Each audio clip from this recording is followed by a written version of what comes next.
This is Reimagining Abilities. Stories of the Charles Lea Center's impact supporting individuals with disabilities so they can be a part of the communities where they live, work, and play. Join us now in Reimagining Abilities. In the studio with us is Faith Burke, our nurse practitioner here at the Charles Lea Center, and Caroline LeBrand, who is Vice President over Clinical Services with us today.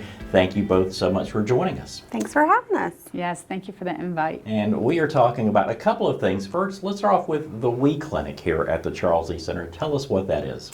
Yes, we have a We Care Health and Wellness Clinic here at the Charles Lea Center. And it's a clinic that offers services for our employees, but also we help support our individuals in residential and our nursing department as well. Sounds like it's a really fun job. How long have we had the We Clinic here? I've been here and managing the clinic for the past 5 years. And what kind of response have you gotten in those last 5 years? We've had a big response. Many of our employees, I see probably over 200 visits a month. That doesn't count our COVID visits, but we're busy. We do a lot of wellness visits for our employees, a lot of acute visits, a lot of chronic disease management, and then we have several wellness classes and events that we do throughout the year. And Caroline, tell us what the Vice President of Clinical Services does here at the center. Sure. So our department helps support our folks who may have some challenging behaviors and need some extra support to get through that. We also work very closely with the psychiatrists that we use and help manage the psychiatric medicine process. We provide behavioral data for all of that. And then we also handle and support our folks with any type of restrictions that need to go through the Human Rights Committee process. And then any behavior support plans, anytime we're just called into a lot of meetings. It just kind of depends. Every day is a little bit different in our world.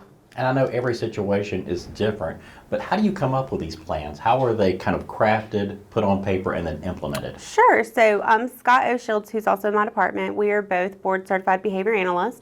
So that means we both have a master's degree. His is in education, mine's in special education. And then we went through the process to become a BCBA, which is the coursework to become a BCBA, which is about 5 or 6 classes. And then we do 1,500 hours of field work, and 75 of that is supervision, and then you take your board certified behavior analyst exam. So throughout that process, you're learning strategies, you're learning how to implement programming, mainly focusing on replacement behaviors for anything that's like a problematic behavior. Here at the center, a lot of that's focused on communication strategies, coping skills. One of the things I did mention a few seconds ago is we also received a pretty substantial grant from our foundation here at Charles Lea to provide therapy services for our folks that we support. So we also work closely with several offices around the area to help get our folks in with therapy. So kind of a very holistic approach for our people. A lot of times we'll come to Faith and we have questions. Is this a behavioral issue or is this a UTI? So kind of very much holistic, you know. I know the organization within the last few months has been working on mental health first aid. Mm-hmm. Faith, tell us a little bit about that program and how it came to be about. About last year, I took a mental health first aid class, and I found it to be very beneficial for myself. And I went to Jerry Bernard, and I was like, we need to bring this for our employees. And he was very supportive. I reached out to the Charles Lea Foundation, and they were very generous and gave us a grant. So 4 of our employees were able to get certified as mental health first aid instructors. And for the last several months, we've been offering it to our employees, and we have about 35 employees that have gone through the class. And it's been very beneficial, great feedback. What the mental health first aid class is, it is a evidence-based program. It's a training for people to look for changes in people that they work with, they support, that are experiencing a mental health challenge. Maybe worsening signs, even a mental health crisis. And it gives them education and tools to use regarding mental health. It decreases the stigma that is always associated with mental health. but it also allows them to look at their own mental health and their own self-care. And so far, it's been very beneficial. Great feedback. How does it differ in the mental health side from just regular first aid? More first aid is more physical changes like a cut, a bruise, chest pain, choking. And mental health first aid is really looking at mental health challenges and substance abuse challenges that people may encounter. And it gives them more confidence and more tools to help support someone in a mental health challenge. Now, we've got the holidays coming up right around the corner, and mental health is one of those things that during the holidays can take its toll on not just, a person with developmental or intellectual disabilities, but as a society as whole. But from just our perspective here at the Charles Lea Center, what are some things we need to be watching out for, Caroline, during the holidays for our folks? I think one thing that's most important would be do what you say.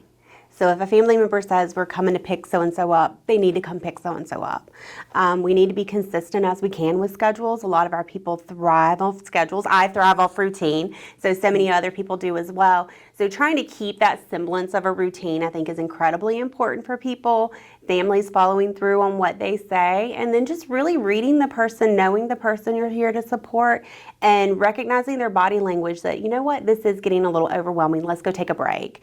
Let's go take a walk outside. Let's go take a van ride. Let's take a break from all of this craziness. The holidays are great.